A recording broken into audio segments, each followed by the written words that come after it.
Then I move on to question 2. All right, so I'll just go through the guidelines for question 2 here. Okay, question 2, as I mentioned, is more on graph analysis and error calculation. There's no experimental design involved. It doesn't really test your knowledge on how you design experiment. It tests your knowledge more on how you analyze data. Okay, for question 2. So what do I mean by that? You find out at the end of today, at the end of this lesson. Okay, so you look back at the same paper, question 2. There's just this one thing I need to kind of mention. Now, a student investigates collisions of two gliders A and B on a linear air track as shown. A light kit is connected to a timer. A card of length L is attached to glider B. The mass of glider B and card is the mass of the glider and card is M. Glider B is initially at rest. The student releases glider A so that it travels at constant velocity U towards the glider B, and then the glider collides and then separate. The card on glider B passes through the light gate. Student records the time t for the card to pass through the light gate from the timer. Then after that, the student changes the mass of glider B and repeats the experiment. It is suggested that the velocity v of the glider B as it passes through the light gate and M are related by this equation, where A is the mass of glider A. So plot a graph of 1 over V on y-axis against M on the x-axis, and then determine expressions for the gradient and the y-intercept. Okay. Now, usually when you do questions 2, they will describe some sort of experiment, which most of the time people don't really know what they're doing, but that one isn't really an issue. Okay. Whatever they describe here, even if you don't really understand the purpose of what they're doing or what they're trying to investigate, it is fine because the questions actually don't really test you on that. Okay, what is really important is what comes after that. Okay, they tell you right now for the experiment that they're doing, you have this given equation. Okay, and they tell you right now they want to plot some sort of graph from this given equation, where they will always tell you what's supposed to be the y-axis, what's supposed to be the x-axis, as you can see here. They specifically told you 1 over v is on the y-axis and m is on the x-axis. Okay, so from here, you need to then determine expressions for the gradient and y-intercept. You try to make your equation in the form of y equals to mx plus c. Okay, for paper 5, your goal is always to make the equation similar to y equals to mx plus c. So you try to make it equal to y equals to mx plus c, you should get gradient is 1 over 2 ua and 1 over 2u. So I'll give you time to kind of do this one, all right? Okay. Just let me know once you're done.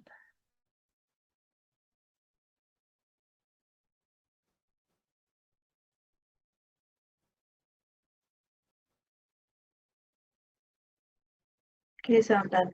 Okay, right. So can you get the answer? No, Yep. all right. Okay, so this one is always going to come out in the first part of question 2, which is only worth 1 mark, unfortunately. Okay, Yeah. right. All right, then the next one will be on graph plotting. Okay, graph plotting, sorry, not graph plotting, tabulation. All right, the next thing you do is tabulation. Okay, now for tabulation, usually they'll give you a set of values, and then after that, there's a blank space on the table which you're supposed to fill out. All right, so here they told you values of m and t are given in this table. Calculate and record values of 1 over v in the table where 1 over v is t over l, and L is 5 plus minus 0.1 centimeter. And then include absolute uncertainties in 1 over v. So how this differs from what you've been doing in paper 3 is that when you do your calculations to find some sort of values in the table, this time you're supposed to include absolute uncertainties also for the variable that they are asking you to include. So in my case, they say they want you to do 1 over v, but include the absolute uncertainties. Okay. All right. Now, when it comes to absolute uncertainties, do you still recall your uncertainty calculations? How you calculate uncertainties from AS? I forgot. Okay, right. You've forgotten about it. No worries. Okay. Because when it comes to calculating uncertainty calculations, there are generally two ways in which you can calculate your uncertainties. All right.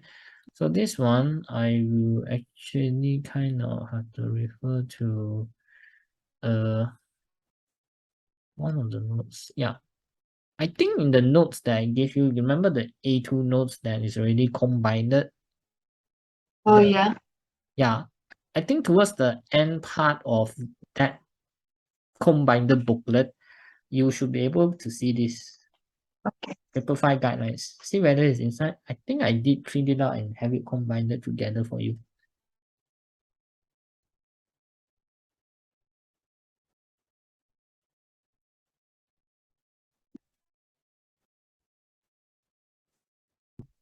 No, sir, I don't have it. Oh, wait, no, I do. Have it? I do. Yeah, yeah. Yeah, you have it, alright. Okay, so even you don't have it, you just let me know, then I'll just send you the soft copy. Okay. Alright. Now, the AS equation, last time in AS, you learn how to calculate uncertainties, absolute uncertainties, but Yes. the absolute uncertainty, the method in which you calculate it would actually depend on the equation in the first place. So if you look at page 3 of the paper 5 notes, it was mentioned to you that time in AS, if y is equals to a plus b, or y is equals to a minus b, then the absolute uncertainty of y is equals to absolute uncertainty of a plus absolute uncertainty of b. Yeah. Okay, so this one is okay. Now just to refresh your memory, this one is absolute uncertainty. This one is fractional uncertainty. And then this one times 100% is actually your percentage uncertainty. Okay, Yeah. so these were the basics that you would have learned in AS last time. Okay, so all these are actually talking about uncertainties, but one refers to absolute, one refers to fractional, and then another refers to percentage. Okay, so like what I'm talking here, you see I'm actually adding the fractional, I'm actually adding the absolute uncertainties together. So this one here, I can just write it here. This one is just adding the absolute uncertainties together. Okay, this one is if it's ya plus b or y equals to a minus b. But then there are some cases where you have product or quotients of different variables, which is in the next column. If y is a times b or y is equals to a divided by b, if you want to find the uncertainties, it will be in the form of fractions. It will be fractional uncertainty of y equals to fractional uncertainty of a plus fractional uncertainty of b. And then this one can be changed to in terms of percentage, which you multiply by 100%, where we tell you percentage uncertainty of y is equals to percentage uncertainty of a plus percentage uncertainty of b. Okay, so this is if it is ya plus b, a times b, or a divided by b. Okay, then another different variation of form would be if you're having products and quotients again, but they are raised to certain powers.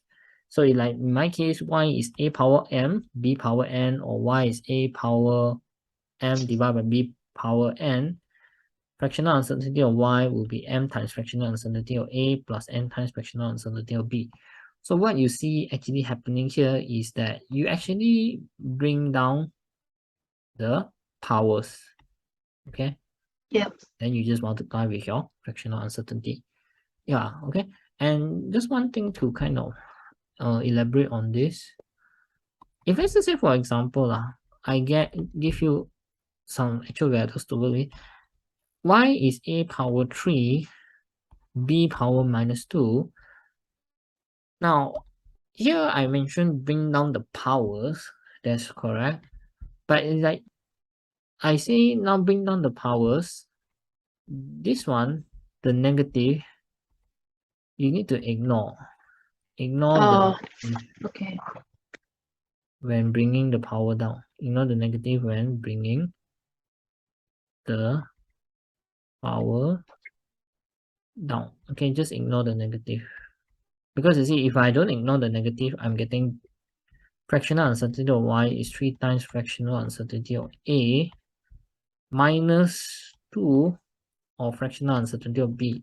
So this minus here is actually the thing that's causing you the problem right now. Because if you think about it, when you take a few different other different measurements, let's just say you measure a and then you measure b to get y, with each measurement that you take for a and b, these by themselves have uncertainties. So if you combine them together to get y, your resulting quantity is supposed to have even more uncertainties. But what this one is telling you, if you go and include your negatives, is that your resulting uncertainty for y will actually be less because there's a minus sign here. You're actually making your measurement even more accurate here, which is actually not supposed to be the case, because the thing here is that if you take a few other different measurements, combine them together to give you a final quantity, the more measurements of a different type that you take, the more uncertainties you're going to get finally. Okay, so this one, the one with the negative sign, is actually not supposed to be correct. Okay, you just ignore the negative sign. So the proper one would actually just have been delta y equals to 3 times of delta a over a plus 2 times of delta b over b. Just ignore the negative sign. Okay, then you're good to go. All right. Okay, so this one is one form. Then the other form below that will be y equals to a plus minus percentage m. So sometimes you will see that your measured value is given a value plus minus certain percentage. So in your case, you want to find the absolute uncertainty, is just the value a multiplied by the percentage change to fraction. Okay, like in my case, if y is 3.2 plus minus 1%, delta y 3.2 will just times be 0.1. 3.2 plus minus 0.00, sorry, 0.032. Okay, that's what we mean by that. Okay, Oh, right. So did I get the thing correct? Yeah. Right. So that's what I mean. Okay, another less common form will be what you see here. If your y is a multiple or submultiple of a constant n, meaning you say y is n times a, y is n times a plus minus delta a, uncertainty of y is n times of delta a. Simply put, if you just see this form, uncertainty of y is just n times the uncertainty of a. And then similarly, if y is a divided by n, uncertainty of y is just delta a over n itself, divided by n. yep. Okay, Yep. right? So these are generally what you learn in AS. This is for AS uncertainty calculations. Yep. When I say AS uncertainty calculations, I'm referring to this one. Okay. Now, those AS uncertainty calculations that you see in here with the specific equations cannot be used for certain things. Okay. They are not applicable for every possible situations. You cannot use these equations if you see that your equation has trigonometric functions like sine, cos, or tan, or logarithmic functions like log x or ln x, or exponential functions like e power x or 10 power x. If you see that the equation inside the question has any of these things, it has trigo, it has log, ln, or exponential functions, you cannot use these equations here. You have to use a different one. Okay. So what I mean by that is, you look at this one. So like in my case here, let me just give you a little down. When did I write the thing now? It's somewhere here actually. Yeah. When you calculate absolute uncertainty, this one is actually the second note that I gave you through WhatsApp just now. But generally, when you calculate absolute uncertainty, you can use your uncertainty equations for AS, which is what I just mentioned to you, but don't use it when you see trigo, ln, or e power x, because it doesn't apply to them. Okay.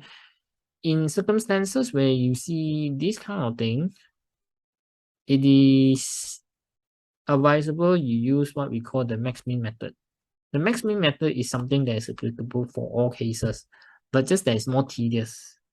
Okay, what we mean by that, when we want to find use max-min method, we will just tell you that if I have a variable x right now, the uncertainty of variable x will be the maximum value of x minus the x value itself.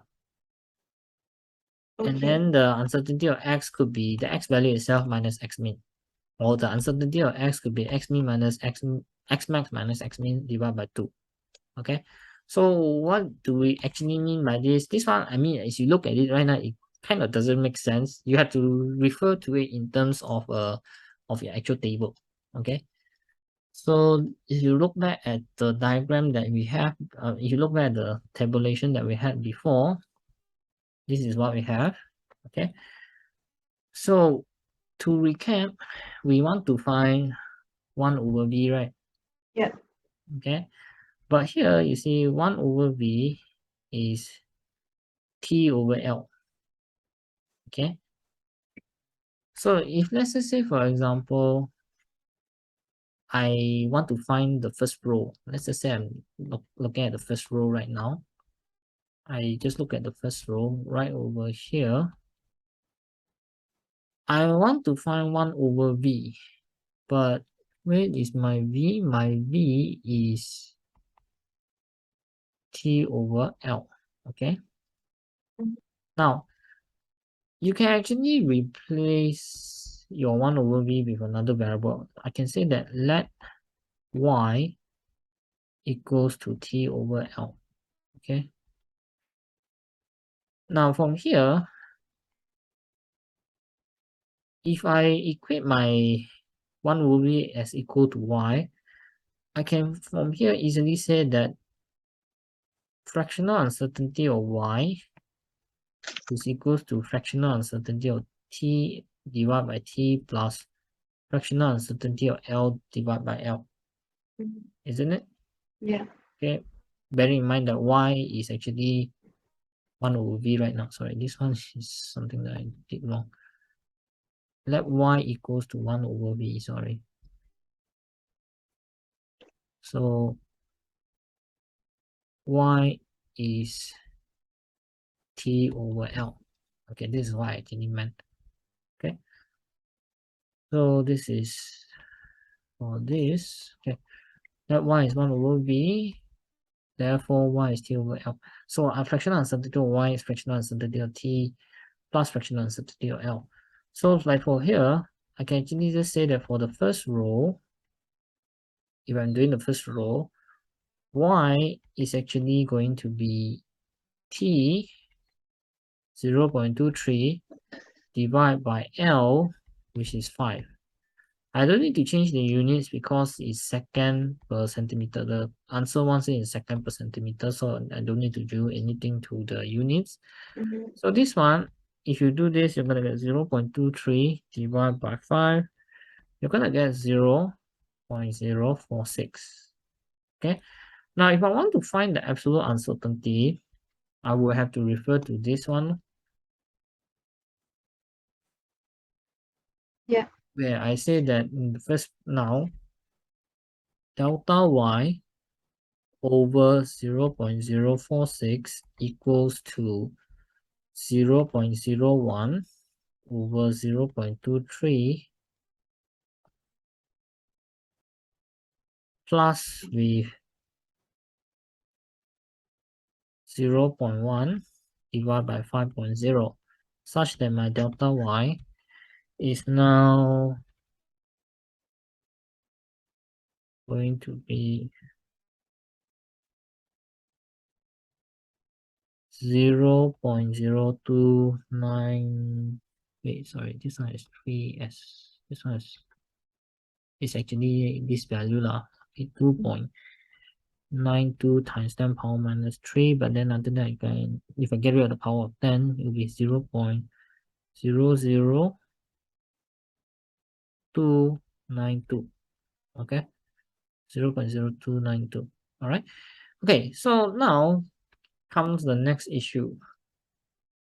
Now this part here shows you how to calculate the 1 over v as well as its uncertainty.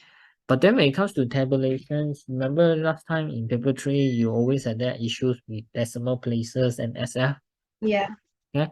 So like in my case here, what I will mention here is this.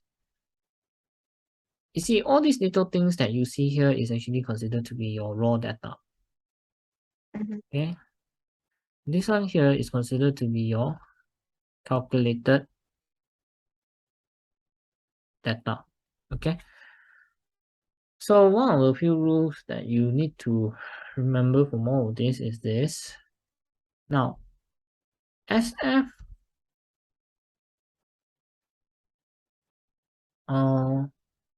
for product, for multiplication or division of raw data. Okay, now for calculated data,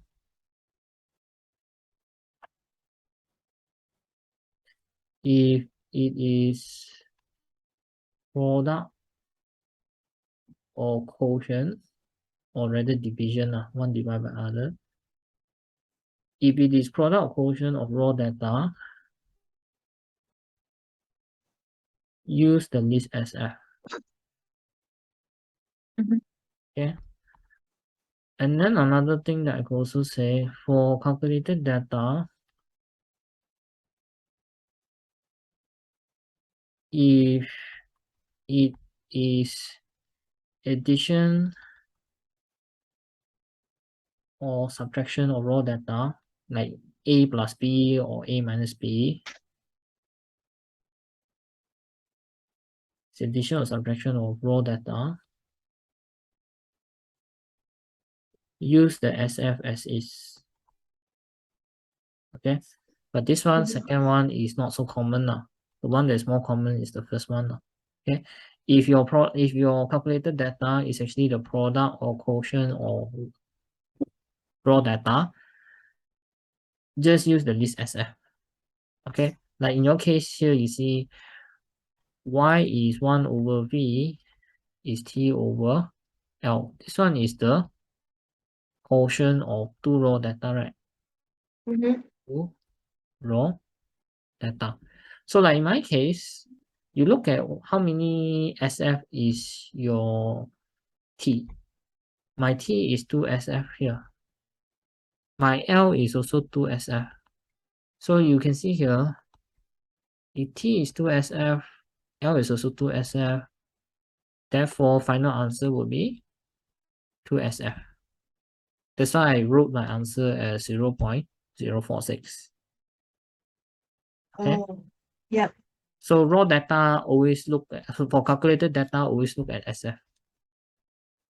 Okay. Okay, then the next thing will be your absolute uncertainty. Now, last time in your AS, they always tell you, no matter what happens, absolute uncertainty must be 1 SF only, right? Yeah. Okay, in A2, P5, that's not necessarily the case, okay? You don't need to like, no matter what happens, always try to make the absolute uncertainty DP to be 1. So you don't have to always make the absolute uncertainty to be 1 SF only. That one was only for AS where they were quite particular. In A2, they're actually not that particular anymore. It can actually go up to 2 SF for absolute uncertainty. Okay, so this is something that you kind of like need to unlearn. All right. So what I'll tell you now is that DP of absolute uncertainty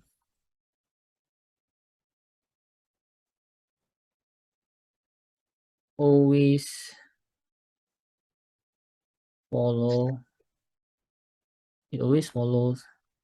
DP of calculated data.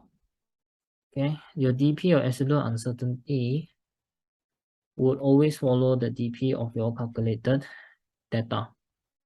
Okay, so what I mean by that is this. You see here your calculated value just now for 1 over B. This one is 2SF 3dp, right? Yep. Absolute uncertainty should be 3dp instead. Follow the dp in your absolute uncertainty, follow the dp of your calculated data. Okay, so like just now here, it was written as 0.02, right? The final answer should be written as 0.003. Okay?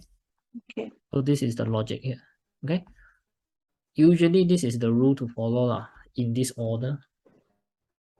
You tackle the calculated value as F first, then you tackle the absolute uncertainty DP. Okay? Okay. Yeah. Then after that, all you just need to do is you just repeat for the remaining rows. Okay, so you can try to do this right now. Okay, right. So the next few values in the table, you have this paper in digital copy only, right? You don't happen to have it in paper copy, do you? No, Okay. not. Alright. Okay, no, the reason I'm asking because the next part concerns graph drawing.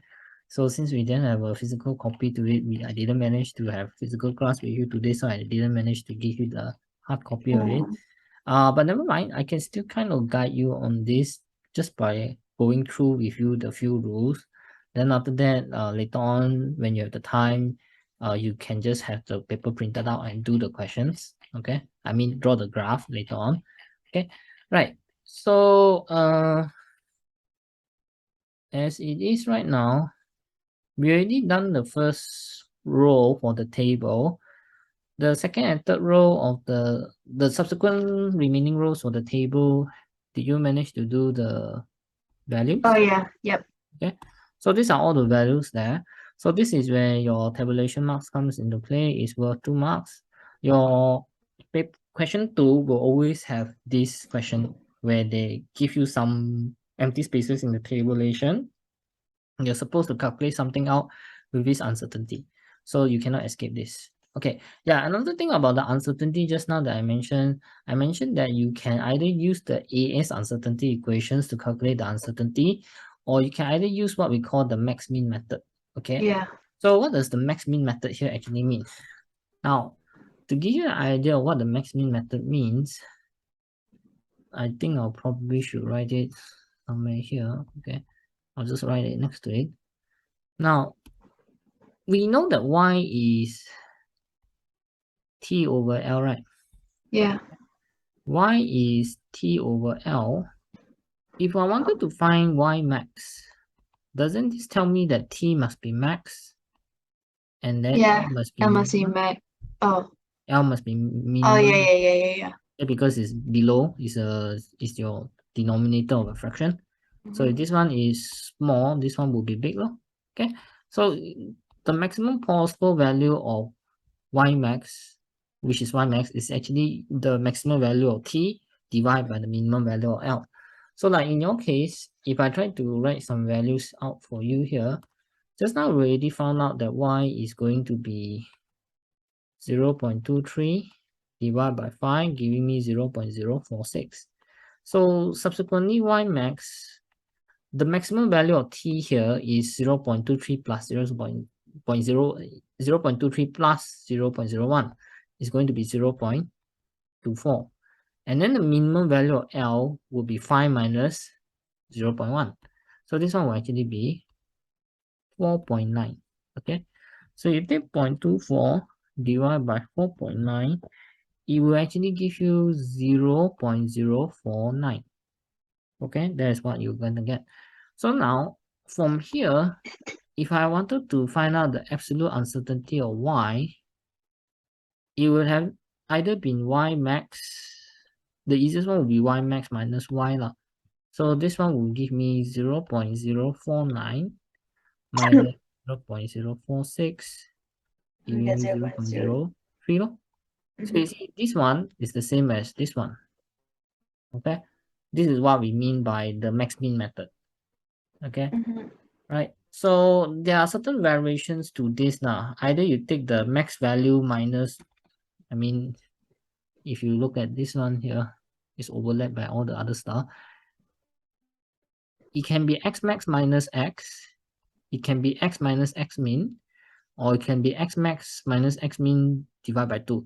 But this last two, I think, is a bit tedious lah. I mean, x max minus x seems more intuitive to use rather than x minus x min.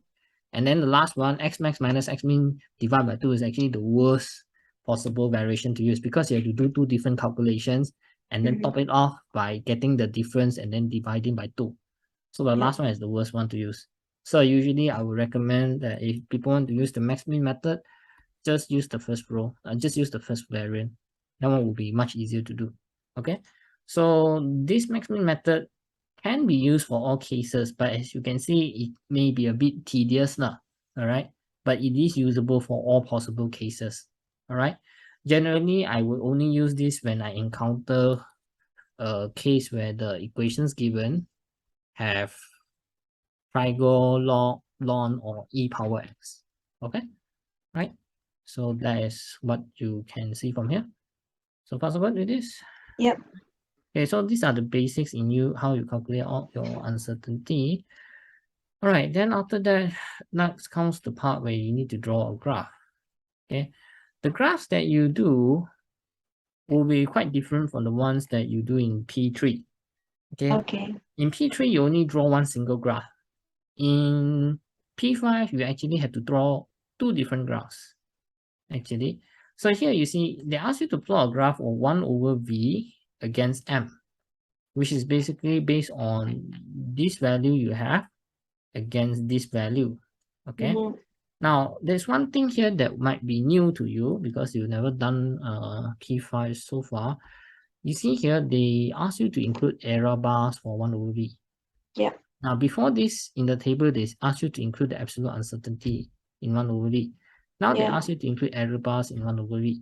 Okay, now, if I just look at the graph right now for you, maybe I don't do the graph first. I try to just give you a bit of a visualization of what is happening. If you're plotting a graph of say 1 over V against M, maybe I write the M here. If I just look at the first point itself, plot a graph of 1 over V against M, I look at the first point. This one is 0.046 versus with a value M of 271, right? So what I expect to see is maybe I have 271 here. And then after that, I'm supposed to have what? 0.046. Okay, so my point will probably be somewhere around here. Okay. Yeah.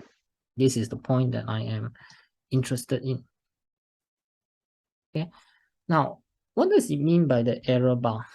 You see, 1 over V was 0.046 plus minus 0.03.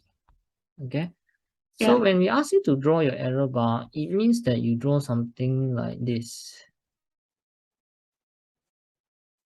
where from here is plus 0.03, and then from here is minus 0.03. This thing here is your error bar. The green colored line here is your error bar. That's what we mean by your error bar. And you do it for every point? Yes, you have to do it for every subsequent points. Okay. So when you do it for every subsequent point, the graph you get will look like, sorry. Oh, sorry, I draw the axis differently, my mistake. Okay, I'm talking about y over v, right? Sorry, 1 over v. Sorry, I draw the axis, I draw the graph, I draw the error bar wrongly. This one is y1 over v is actually your y-axis value. So 0.046 plus minus 0.03 is actually supposed. Oh, so it goes up. Yeah, it goes up. Okay, it goes up. Okay.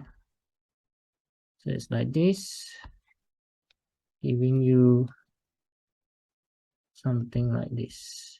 where I need this to be plus 0.03, then this one minus 0.03. That's what we mean by your error bar. Okay, so this thing here is your error bar.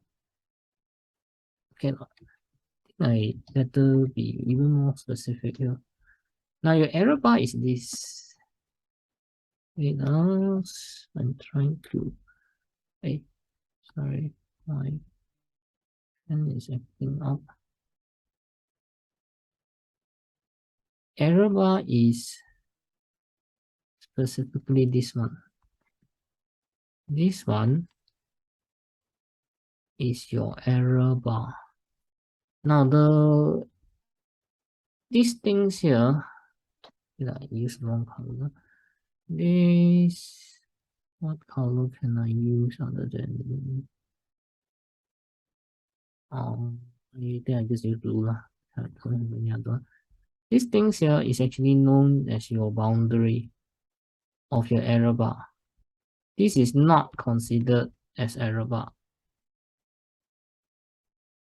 Okay, this is not considered as your error bar.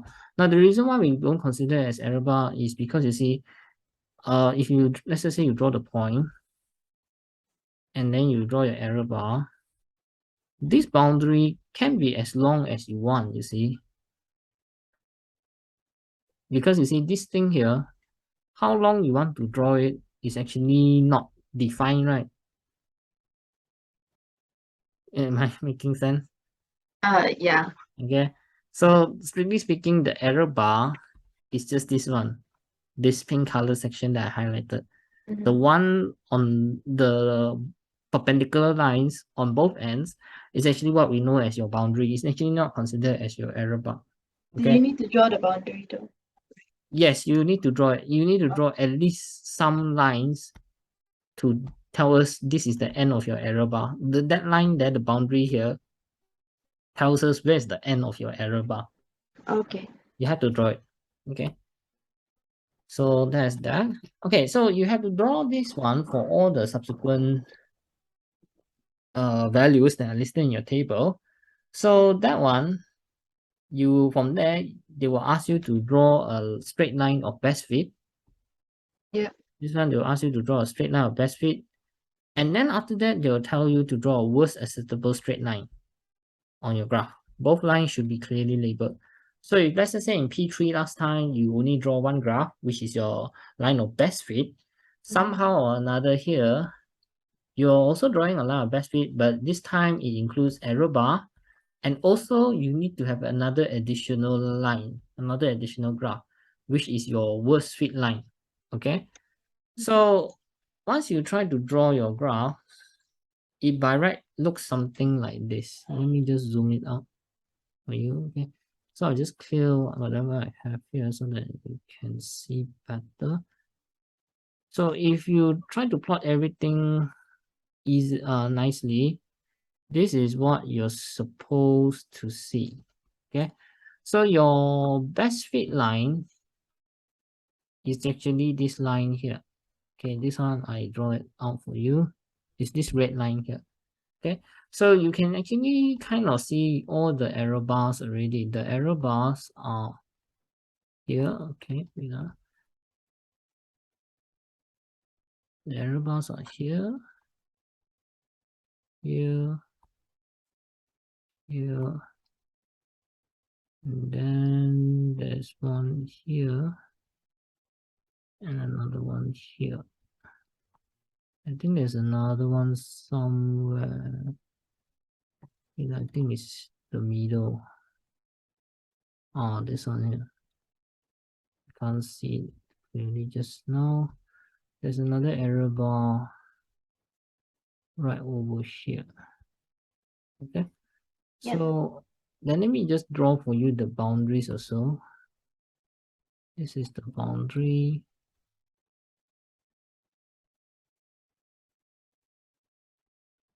This is a simplified version of the boundary.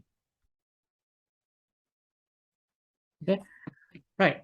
So your best fit line will be that red colored line there. The green line is actually the error bar. So the way you draw your best fit line is actually the same as what you did in your AS last time. So that time we tell you for your best fit line, do you remember some of the things about your best fit line in AS?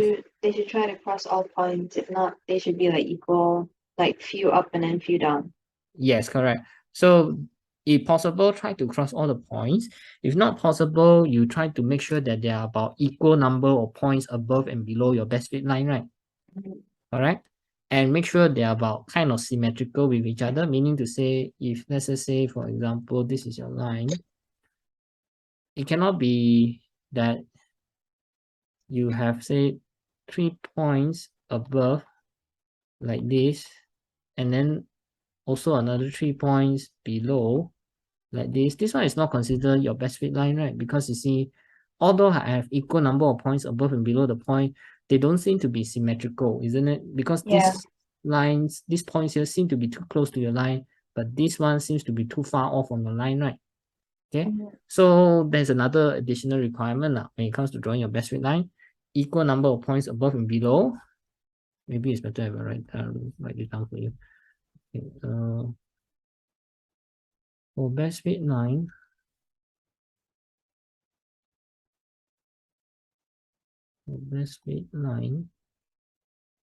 you must have approximately equal, not exactly equal, approximately equal number of points above and below line. And then also the offset points should be approximately symmetrical about the line. Okay. The offset points refers to the points not on the line. The offset point should be approximately symmetrical about the line. Okay, so these are the two key things to note when you're drawing your best fit line from AS physics last time. Okay, all right. So this is how your best fit line is. Now comes the next part that comes will be how you draw your worst fit line. You're supposed to draw a worst fit line. Now, specifically when it comes to drawing the worst fit line, there is some other additional requirement. Over here, my worst fit line is actually this one. Okay, this one is actually my worst fit line. This is the blue colored line here.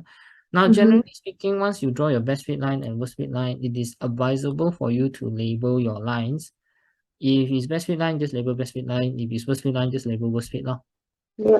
You just label best and worst lah. All right, doesn't matter as long as we know which one is which. Now, for my case, I have a tendency to use solid line for best fit. Yep. Okay, and then you can usually use dotted line for worst fit. Okay, now when it comes to drawing your worst fit line, there are 3 specific rules you need to follow. Okay, you need to refer to the guideline notes that I just wrote, the one that I just sent to you through WhatsApp just now. Okay, now your worst fit line, generally speaking, the first thing you must do is that it must cross your best fit. Okay, the worst fit lines must cut across your best fit. And the worst fit will either be the steepest or shallowest possible line. So if you look at the graph here, I mean the diagram here on the screen, this one is, say for example, my best fit. My worst fit line must be shown to cut across my best fit. That is number 1. Okay. Number 2, it should be the steepest or shallowest possible. You see this one, the first one on the red one here on the left is actually the steepest. The red one on the right here is actually the shallowest. Okay, you should try to make it as steep or shallow as possible. Okay, but how do I know how high should it go or how low should it go? I mean, technically speaking, I can go all the way out like this, right? Or all the way down like this, right? How do I know where to stop? So how you know where to stop is actually dependent on your third criteria. There's a third condition to drawing your worst fit. That one is actually that your worst fit must cross all your error bars. Okay, so when your worst fit must cross all your error bar, it kind of sets a limit to how low can your line go and how high can your line go. Okay, Okay. so these are the three important conditions for drawing your error bars. Must cross, must be steepest or shallowest, and must cross all your error bar. Now, one thing that I think you should avoid doing is something like this. I've seen students do this before. They do this as best fit line, and then for some reason their worst fit is like this. This is the worst fit. This is not considered as crossing your best fit line. It seems to be starting at the same point as your best fit. This one will not be considered as correct. Okay. You must show it to be actually crossing. Okay. So Yep. you draw it like this one is actually not considered correct. Okay. All right. Yep. Okay. Now the next other thing I want to mention to you is this part here. Just now I told you that the worst fit must cross all your error bars. Okay, must cross all your error bars. So say for example, if I'm saying that they must cross all your error bars. If you look at the diagram that I just sorry, I don't want to get rid of my blue line. If you look at this portion here, you see if this one is my error bars that I've drawn, okay. You look at the blue colored line, this one is considered to have crossed the error bar right over this point here, okay. But if you look at the green colored line, this one, it is actually nearly crossing the boundary of my error bar. Yeah. It is not crossing the error bar itself. So Yeah. if you draw your graph, and then after that, one of the particular points, your line is actually just crossing the boundary, not the error bar itself. This, you're not satisfying the third condition. Okay. Okay. So burst fit must cross all error bar. If you have 6 points, your line must cross the error bar of all 6 points. If there's even one point where the line doesn't cross, it is considered as wrong. Okay. So just now, I think I already mentioned to you now. Here, I actually drew it out. This part is your error bar. Your error bar can be vertical and horizontal now, depending on whether it's the y-axis or x-axis value. Okay. So these two things are your error bar. Your boundary is just basically these lines that are perpendicular to it.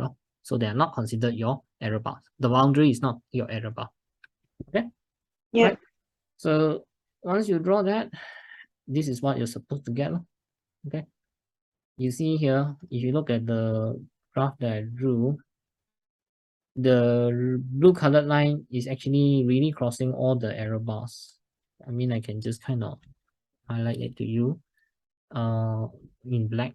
You see this one, if you zoom in, this one is actually crossing the error bar. This one is crossing. This one is crossing. This one is crossing. This one is crossing. And then this one is also crossing. At no point does it only cross the boundary. It is actually crossing all the error bars of all 6 points. Okay. Okay. So that's that. Okay, then another thing that I think I should kind of mention. Oh yeah, regarding the worst fit line also. This is more specific to when you draw your worst fit line crossing the error bar. Let me just draw this here like this for you. Okay, this one is my error bar. Now, I mentioned to you before that you need to draw your error, your worst fit line crossing your error bar, and that you need to draw your worst fit line. You can draw your worst fit line as dotted, right? Dotted lines, right? Yeah. Okay, this is something that the marking scheme has mentioned. Sorry, the examiner's report has mentioned before. Let me give you two examples. One that is like this, and then one that is like this. Wait, let me just draw it properly. And one that is like this. Okay, right. Okay, now between line 1 and line 2, okay, now when you look at this, both Both pass. cross the error bar, Yeah. okay, but one is not accepted. Is it because it's too close to the point, or? Not so much so because it's too close to the point. Do you see the dotted line actually crossing your error bar? Oh yeah. You didn't see, right? This one line not shown crossing, right? This Uh-huh. one's line not shown actually crossing the error bar, right? Yeah. Oh, it has to be very clear. Yes. This is Okay. something that only the examiner's report did mention. This one you see actually shown crossing the error bar. Yeah. Okay, this one is actually shown crossing the error bar. So in the circumstances here, yeah, both seem to cross the error bar, but one actually is not considered to be correct because you see there's a this part here is where it's not shown to actually cross. There's a gap here, right? But Mm-hmm. this one here is shown to actually cut across. So 2 will be considered correct. X1 would not be considered correct. Okay. Okay. So Yep. this one is something to note lah if you're trying to draw your worst fit line using dotted lines. So you draw using dotted lines, make sure when you cross the arrow bar, the line is actually shown to actually cut across. Okay. Okay. Right. So that one is your graph drawing part for for for this question. Okay, right. Then Mm-hmm. after that, I move on to some other parts of this. I just go through all the formatting for you then so that you can actually kind of do it in your own later. Okay, so once you've drawn that, you look at the next part of the question. The next part of the question asks you to find the gradient of the line of best fit and include the absolute uncertainty inside your answer. Okay, so when it comes to finding the gradient of the line of best fit and then subsequently the absolute uncertainty, this one you normally do not use your AS uncertainty equations. Mm-hmm. Okay, you do not use your AS uncertainty equation.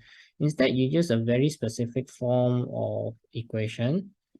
So this one is actually listed in the second page of the notes that I gave you just now. If you wanted to find the gradient, yeah, let me just wipe off whatever you have here. If you wanted to find the gradient with this absolute uncertainty, you have to find the best fit gradient and the worst fit gradient.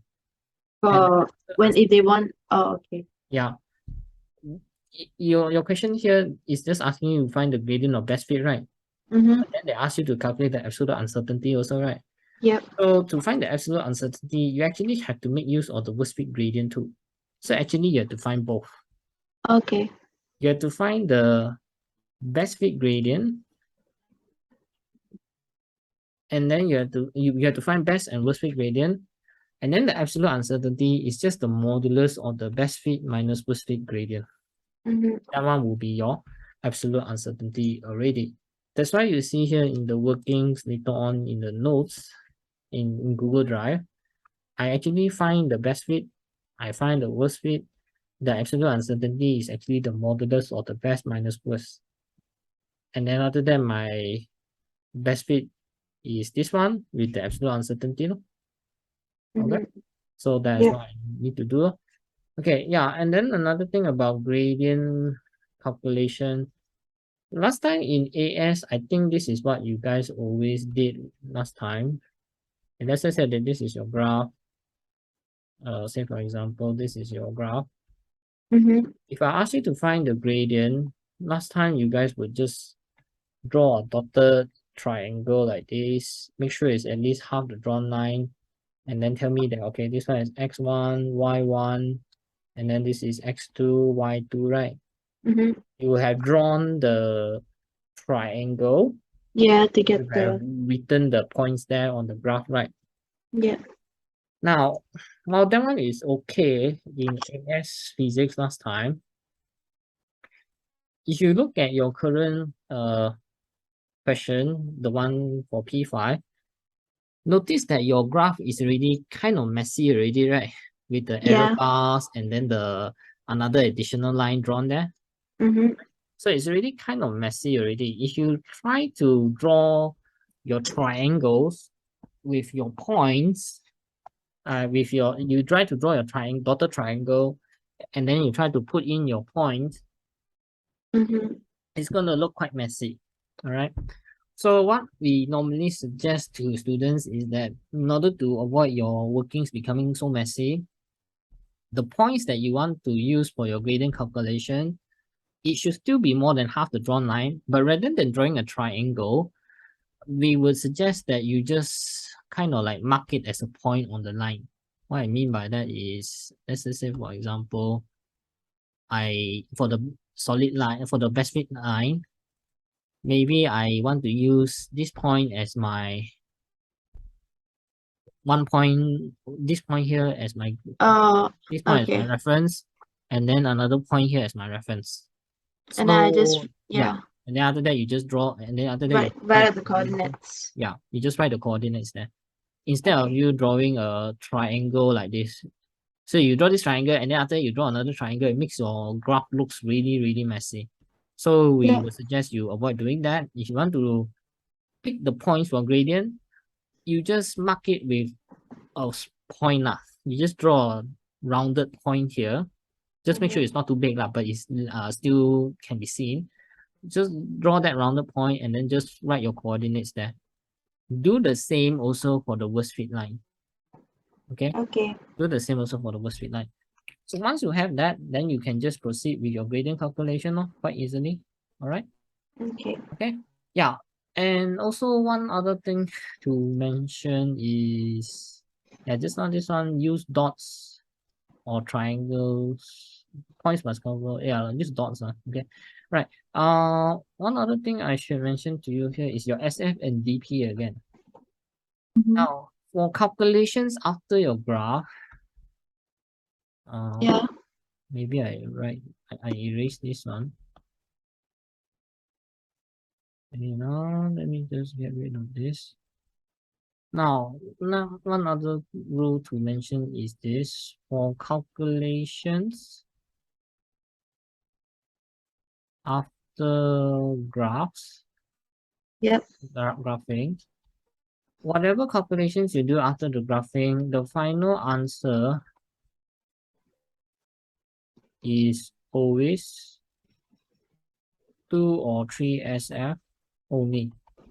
Mm-hmm. Okay, and then absolute uncertainty. Final answer is always 2 or 3 SF only. Then absolute uncertainty, if any, maybe I just write this properly. And then for absolute uncertainty, dp of absolute uncertainty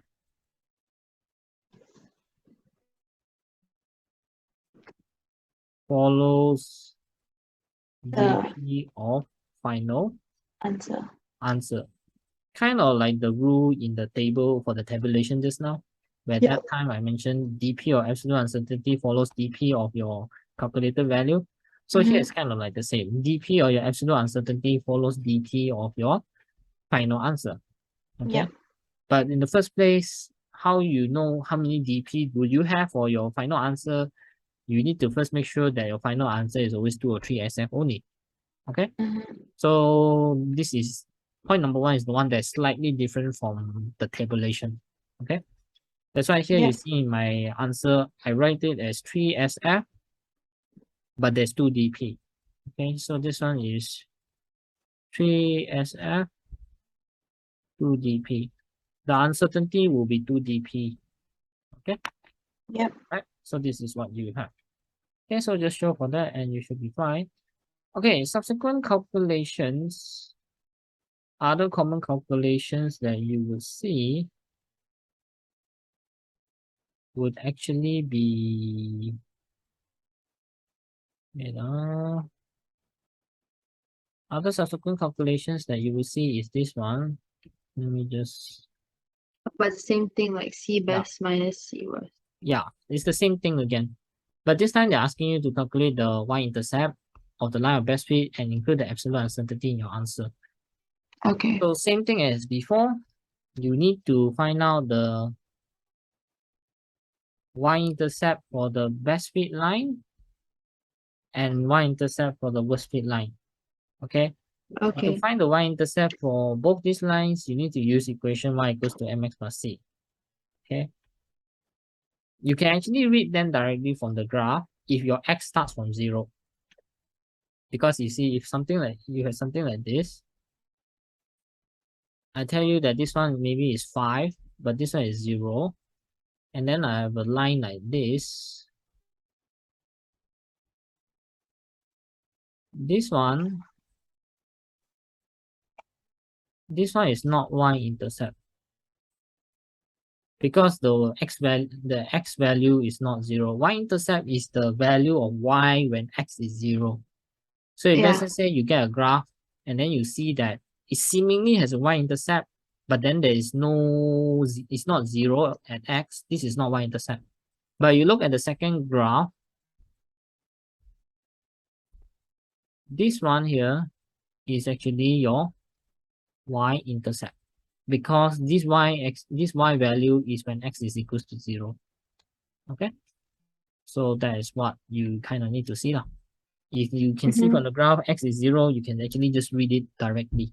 But if it's not, you have to use y equals to mx plus c, find the best fit line, find the worst fit line, and please make sure you use points from the respective graphs. If best fit, must use points from the best fit and gradient Okay. from the best fit. If you find the y-intercept worst fit, must use points and gradient from the worst fit also. Okay. Okay. Finally, your uncertainty of y would actually be the modulus of c best minus c worst. No? Okay. So Yep. that is actually what you have to do for this one. Okay, so and then after that, your answers later on still follows the same rule on the left. Final answer 2, 3 SF, DP or absolute uncertainty must be following the DP of your final answer. Okay, Okay. also good. Yep. All right. Okay, so this one I've done.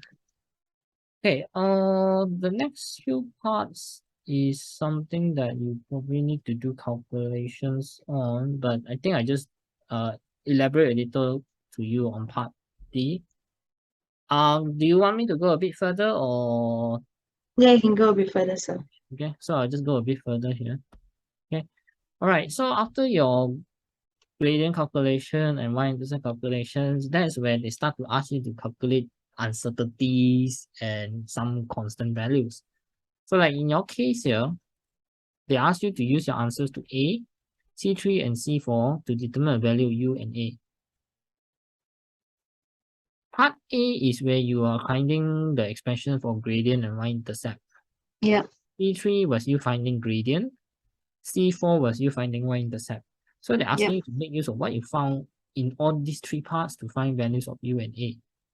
So if you kind of refer back to what you did in part A, it was mentioned that y-intercept is 1 over 2U. So you already know the value of y-intercept. This allows you to find the value of U. And then similarly, we also know that gradient is 1 over 2UA. We also already found out the value of the gradient as well as the value of U. This in turn allows us to find the value of A, which is this value here. Okay. Now, most other calculations before this, you'll notice that there is no need to write units. It's only in towards the later half of your question 2 where they will start to ask you to write units. Yep. So if the question did not tell you to write units, generally you don't need to write anything. You do not Okay. need to write the units. It's only when it's specifically written there that you need to include it. So in your case, you need to include your units. Okay? Okay. So you can do your normal unit analysis to find out your units. No? If you know that u is 2 times, u is 1 over 2 y-intercept, the unit of u will be 1 over the unit of y-intercept. Y-intercept is s a second over per centimeter negative 1. It becomes centimeter per second. Okay. Okay. And then after that, a will be 1 over 2u gradient. The unit of a will be 1 over unit of u and unit of gradient. So you go and solve the unit, you're going to get the answer as gram. Okay. Now this is one way of doing the units when they ask you to include the units, but sometimes there are shortcuts also. Okay. What's the shortcut here is you look at what is the variable supposed to mean. Because you see, u here, if you go and read the question again,